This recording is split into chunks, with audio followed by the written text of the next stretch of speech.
સુખ અને સમૃદ્ધિ, સુખ શાંતિ અને સમૃદ્ધિ જોઈતી હોય તો પ્રભુને સમરવા જોઈએ અને પ્રભુને યાદ કરવા જોઈએ. વહેલી સવારે ઉઠી અને યોગ ધ્યાન કરવા જોઈએ. આપણા માટે આપણે ટાઈમ કાઢવો જોઈએ. આપણે કઈ રીતે રહેતા હોઈએ, કેવી રીતે કેવું જમતા હોઈએ, કેવી રીતે શું કરતા હોઈએ એનું ધ્યાન ખરેખર રાખવું જોઈએ. ચાલો આજનો દિવસ તો હું તમને આગળ તમે જોયું ને કે બ્રહ્મ મુહૂર્તથી જ મારી શરૂઆત થઈ જ જતી હોય. તો કહેવાનું મારું ભાવાર્થ એ છે કે આપણે બ્રહ્મ મુહૂર્તથી જ ઉઠી જવું જોઈએ, વહેલી સવારમાંના બ્રહ્મ મુહૂર્ત. ચાલો બધાને જય શ્રી કૃષ્ણ, ગુડ મોર્નિંગ. કેમ છો બધા? તમે બધા મજામાં, આનંદમાં, કુશલ મંગલમાં હશો. ચાલો ખુશલ મંગલમાં હોય એવી ઈચ્છા અને આશા મારી દિલના ઉદ્ગાર સાથે દિવસની શરૂઆત કરી જ દીધી મેં. ચાલો બ્રહ્મ મુહૂર્તથી જ મારી શરૂઆત થઈ જ ગઈ હતી. તમે જોઈ શકો છો મારું ફળિયું એવું ભર્યું છે ને. જો અગાસી ઉપર મારું હોકિંગ ને એ બધું કરતી હતી ને, ત્યાર પછી જ મારે આ ફળિયાને ધ્યાન દેવાનું હોય. આજે વરસાદ છે નહીં, તમે જોઈને વાતાવરણ ખૂબ ખુશનુમા હતું. ખુશનુમા વાતાવરણ હતું એટલે વરસાદ કંઈ હતો જ નહીં. એટલે ખુલ્લું વાતાવરણ હતું અને એમાં જો આ ફૂલ છોડને પણ મજા આવે છે, ખીલીને ઉઠ્યા છે ને, તો આપણે અનુભવ થાય અંદરથી. જો તમે આ જોયા હતા ને કે ઓનલાઈન મગાયા તમારી દીકરી સાથે, તો એમાં પણ કાંઈક ને કાંઈક પ્લાન્ટ છોડ નાખ્યા છે. હું મારા બેનને ત્યાં ગઈ હતી તો એમણે કીધું કે આ તું નાખી દે, એમાં સરસ લાગશે, મસ્ત લાગશે. ઝૂલે એટલા બધા કે સરસ ઝૂલીને આવશે અને મસ્ત લાગશે. તો એ મેં નાખી દીધા બધા. તમે જોયા ને કુંડા, એમાં નાખી દીધા. અને તમે જોઈ શકો છો વરસાદ હતો ને એટલે સાફ સફાઈ કાંઈ એટલી બધી થઈ નહોતી. એટલે આજે હું બધી સાફ સફાઈ કરવા લાગી. અને જો ઘરની અંદરથી પહેલાં સાવરણી ફેરવી દેવાની, ત્યાર પછી જ દીવાબત્તીનું આયોજન થાય. પહેલાં ઘરની અંદરથી એકવાર સાવરણી ફરી જાય ને પછી દીવાબત્તીની વિચારવાનું. દીવાબત્તી પછી મારા ઠાકોરજીને ત્યાર પછી હું જગાડું. ઘરની અંદર સાવરણી ફરી ગયા પછી જો બહાર ફળિયામાં આવી ગઈ. ફળિયું તમે જોયું ને કેટલા પાંદડા ખરે, પાંદડાની હારવાર ગારો ને ધૂળ પણ છે. ધૂળ પણ છે ને, તો એ બધી ધોવાનું વિચારું છું કે ધોઈ નાખું ને તો એકદમ ચોખ્ખું થઈ જાય ફળિયું મારું. તો પહેલાં તો હું પાંદડા મને નડે ને એ બધા હું વાળીને ભેગા કરી લઉં. અને જો ધૂળ કેવી છે જો. અને આ સાવરણી છે ને મેં અલગ જ રાખી છે, ફળિયાની જ સાવરણી છે. એ પણ એકદમ નાની થવા લાગી છે, એટલે બીજી લેવી પડશે એવું લાગે છે. કારણ કે એકદમ ધૂળ એટલી બધી આવતી નથી આ સાવરણીમાં.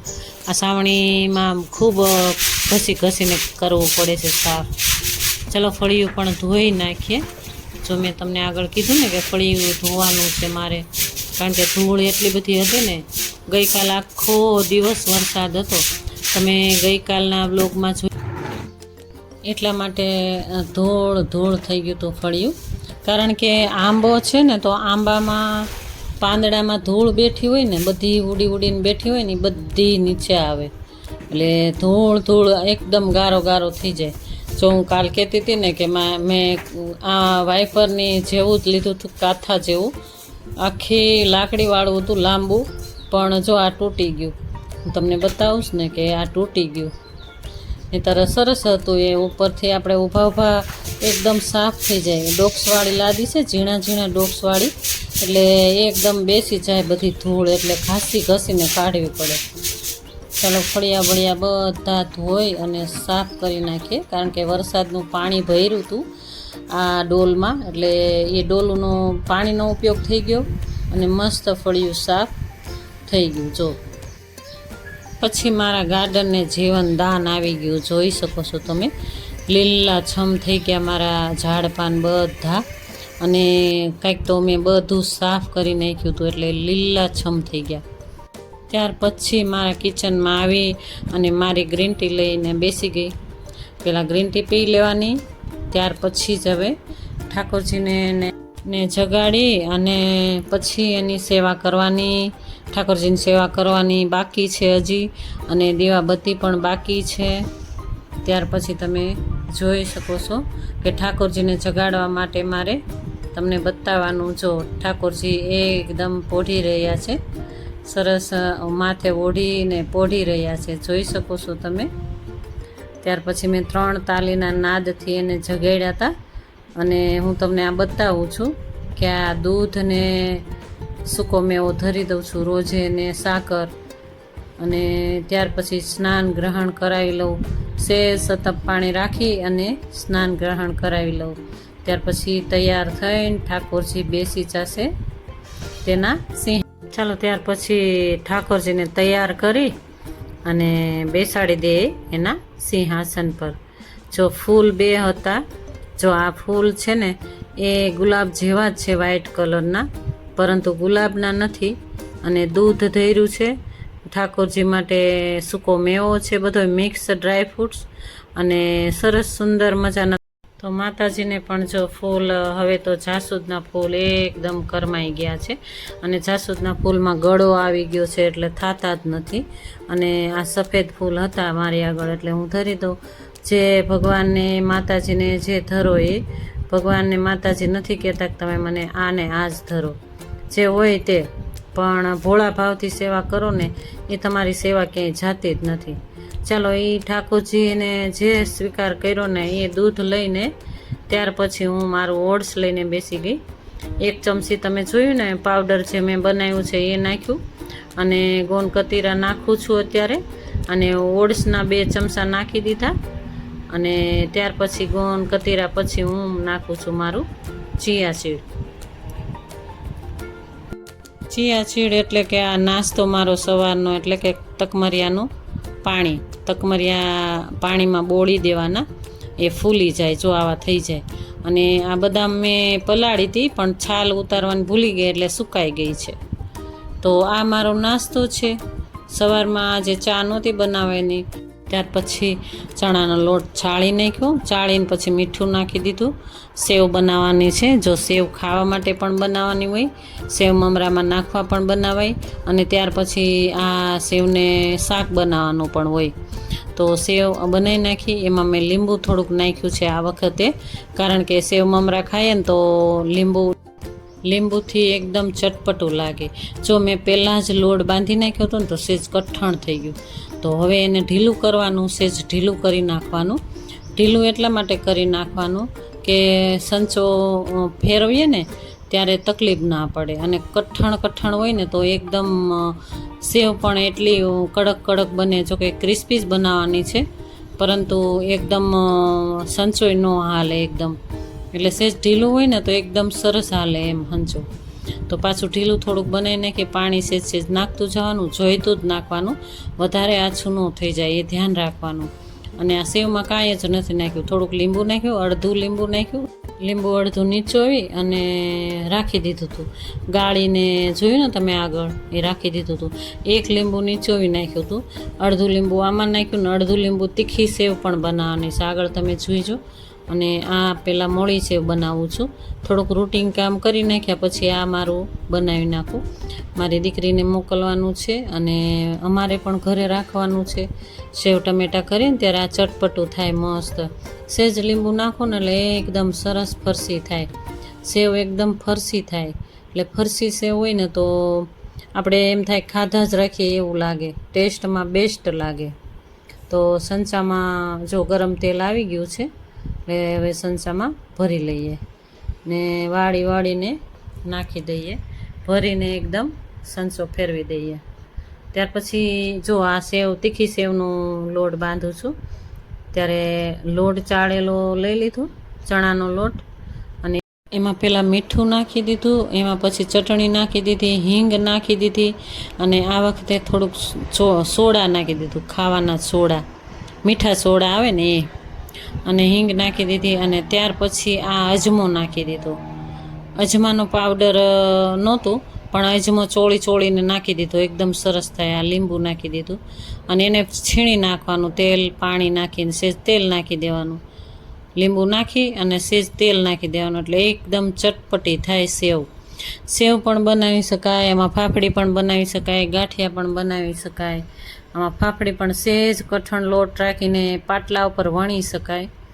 આ સમયે મેં પાટલા ઉપર વણી નથી, મેં સંચામાં જ પાડી હતી. થોડીક તમને બતાવવા માટે મેં તમને થોડીક બતાવવા માટે ફાફડી બનાવી છે, કારણ કે તમે જોઈ શકો છો કે આવી રીતે હું બનાવતી હોઉં છું ફાફડી, તીખી ફાફડી. અને તીખા ગાંઠિયા પણ થઈ શકે આમાં. જ્યારે મારો દીકરો હૈયાત હતો ને ત્યારે હું આ બધું એને બનાવી દેતી નાસ્તા રૂપે.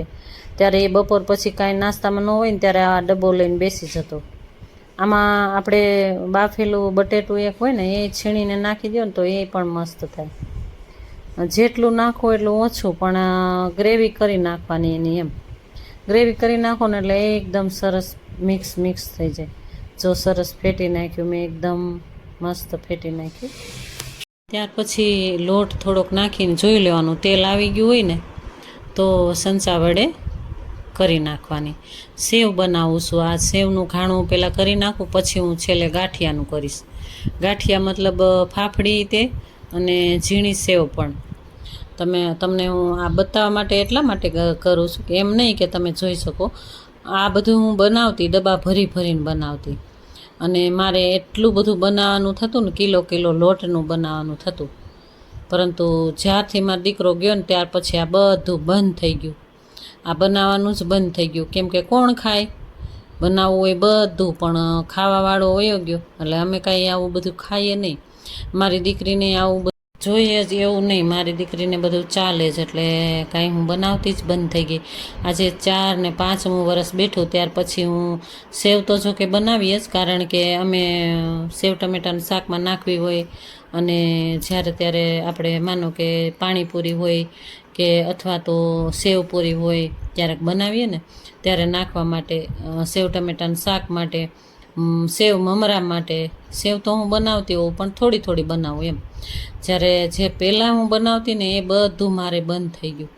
એકાદો હંચો, આખો હંચામાં તો મારે આખો ડબ્બો આખો ભરાઈ જતો. જો તપેલું ભરાઈ ગયું નાખું એટલે 1 વાટકી કે 1.5 વાટકી હતું લોટ. મેં અંદાજે નાખ્યું, તો મેં કાંઈ માપસર નથી કર્યું. મારો અંદાજ આવી ગયું કે આટલી જ જોશે એટલે આટલી જ હું બનાવી નાખું. ચાલો હવે સેવ બનાવવાની જગ્યાએ મેં પહેલાં હંચાની ચકરી બદલી અને હંચો ભરી લઈએ તીખી સેવ બનાવવાની. ત્યાર પહેલાં થોડા ફાફડી બતાવી દઉં તમને. આ સહેજ ઢીલો થઈ ગયો છે લોટ, એટલે નહીંતર સીધી એકદમ લાંબી એકદમ કતાર ઉતરે. સહેજ વધારે ઢીલો થઈ ગયો, પડ્યો રહ્યો એમાં થઈ ગયું કે ખબર નહીં, થોડોક ફેરફાર થઈ ગયો. પરંતુ કાંઈ વાંધો નહીં, સેવ તો બહુ મસ્ત જ થશે. આ ફાફડી કદાચ ટુકડા થઈને થશે, નહીંતર લાંબી ફાફડી થાય. સહેજ કડક રાખો ને તો એકદમ લાંબી થાય. તો આ ટુકડાય પણ મસ્ત થઈ હતી સેવ. અને જો આવી રીતે હોય. આ ફાફડી હું બનાવી દઉં, પછી આની ઉપર ચાટ મસાલો નાખે મારો દીકરો, અને આમાં ડુંગળી ને ટમેટું ને એવું બધું નાખે અને ભેળ જેવું બનાવીને ખાતો. તીખી સેવ બનાવી દેતી હું. આમાં બટેટું હોય ને તો એ છીણીને નાખી દેતી હું, એટલે બહુ મારા દીકરાને ભાવતું. એટલે હું આ બધું બનાવતી ત્યારે, જ્યારે હતો ત્યારે. હવે બધું બનાવવાનું બંધ કરી દીધું. હવે અમારી એકલતાની જિંદગી થઈ ગઈ, કારણ કે એકલતાની જિંદગીમાં કાંઈ પણ જમવું કે ખાવું પીવું કાંઈ પણ શોખ બધા વયા ગયા અમારા. જ્યારથી ભાઈ ગયો ત્યારથી બધા શોખ વયા ગયા અમારા. એ હતું ને ત્યારે મારી પાછળ જ ઊભો રહે કે મમ્મી શું બનાવ્યું, લાવો હું તમને મદદરૂપ થાવ, લાવો હું તમને કરાવું, હું તમને કામ કરી દઉં. બહુ એટલે બહુ મારી અંગ સંગ રહેતો. મને તો એવું લાગે કે મારી અંગ સંગ અત્યારે પણ રહેતો હોય ને એવો મને ક્યારેક અનુભવ થતો હોય છે. તમને કેવું લાગે છે? મને એવો અનુભવ થાય છે. ચાલો ચકરી બદલી નાખી, સહેજ ઝીણી સેવની નથી, ઝીણી કરતાં સહેજ ઝીણા ગાંઠિયા હોય ને એની ચકરી મેં બદલી નાખી. અને ત્યાર પછી હાથ તો ઘડીએ ધોવા પડે છે ભાઈ, કારણ કે મને આ બધી જગ્યાએ અડવું ન ગમે. પછી હાથ બગડેલા હોય ને એટલે ઘડી હાથ ધોઈ નાખીએ. ત્યાર પછી જો એ પણ છે ને મસ્ત ગાંઠિયા થયા, ઝીણા ગાંઠિયા. સેવ જે ઝીણી સેવ બનાવીને એનાથી સહેજ જ જાડું, બહુ મોટી નહીં. તો જો કેટલી સરસ ફાફડી થઈ. અને તમને બતાવું જો સરસ ફાફડી થઈ ને, અને આ સેવ થઈ. જો અત્યારે ભેજવાળું વાતાવરણ છે ને તો પણ એકદમ ક્રિસ્પી થઈ, અને સેવ પણ એકદમ ક્રિસ્પી થઈ. જો એકદમ ભૂક્કો થઈ જાય છે ને, મસ્ત થઈ.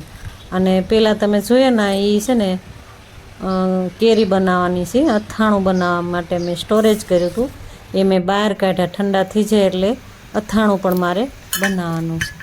ચાલો રસોઈનો સમય થઈ ગયો એટલે આ જો ટીંડોળાનું શાક બનાવી નાખીએ, ગલકાનું શાક.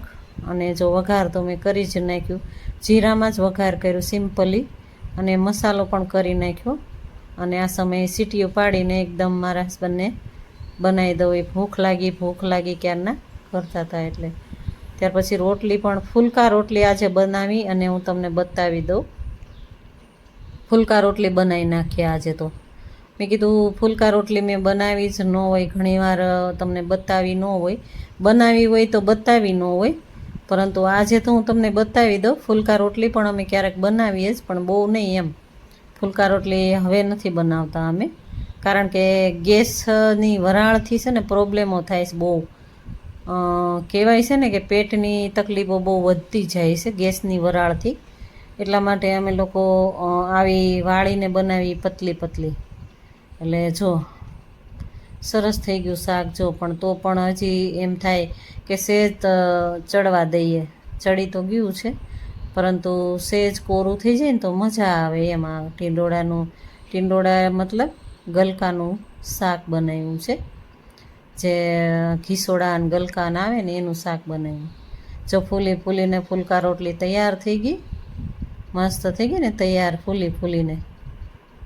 અને આજે રસ કાઢવાનું છે, સ્ટોરેજ છે ને, કેરીનો રસ ખાવાનો છે મારા હસબન્ડને, એટલે મેં ફુલકા રોટલી બનાવી દીધી. તો એ કેરીનો રસ પણ જમશે, અને શાક ને બાજરીના રોટલા ને એ બધું તો હોય જ. તો આજનો દિવસ મારો તમને કેવો લાગ્યો? જો સારો લાગ્યો હોય તો લાઈક કરજો, શેર કરજો અને સબસ્ક્રાઈબ કરજો. અને લાઈક તો જરૂર ને જરૂર કરજો. જો નવા છો ને તો એક સબસ્ક્રાઈબ કરીને જાજો ભૂલ્યા વગર. અને મારો વિડીયોઝ પૂરેપૂરો જોજો, અને પૂરેપૂરો જોયો હોય તો તમારો બધાનો ખૂબ ખૂબ આભાર. ચાલો જો ફુલકા રોટલી ફૂલીને થઈ ગઈ તૈયાર. ત્યાર પછી બાજરીના રોટલા બનાવી નાખીએ. તો બાજરીના રોટલા તો હોય જ, રોજે હોય. બાજરીના રોટલા હોય અને સાથે દહીં હોય. અને બાજરીનું તો નામ જ, પણ 3 મિક્સ કરીને અમે દળાવતા હોઈએ. જુવાર ને મકાઈ પણ આમાં થોડી નાખી હોય. ક્યારેક મકાઈના રોટલા પણ કરીએ. એકલી મકાઈના રોટલા છે ને હાથમાં ફાટી જતા હોય છે, અને ઘણીવાર એકલી જુવારના અને મકાઈના રોટલા પણ હાથમાં, ઘણીવાર તમે જોયા હશે મારા ફાટેલા રોટલા ફરતા કિનારે ફાટી જતી હોય છે, કારણ કે એ મકાઈ વધી જાય ને તો એમાં છે ને મારે ગરમ પાણી સેજ નાખ્યું હોય ને તોય પણ ફાટી જાય છે, હાથમાં રહે જ નહીં રોટલો. જો તો છતાં પણ જો હું એકદમ મસ્ત રોટલો બનાવું, ફાટી જતા હતા ને તોય. ચાલો બધા મારા યુટ્યુબ ફેમિલી જમવા, કેરીનો રસ, દહીં, રોટલી, ફુલકા રોટલી, અથાણું, બાજરીનો રોટલો, મારા હસબન્ડ તમને બધાને બોલાવે છે, આવી જાઓ જમવા બધા મારા યુટ્યુબ ફેમિલી. ચાલો ત્યારે આવો રહ્યો આજનો દિવસ. જય શ્રી કૃષ્ણ, રાધે.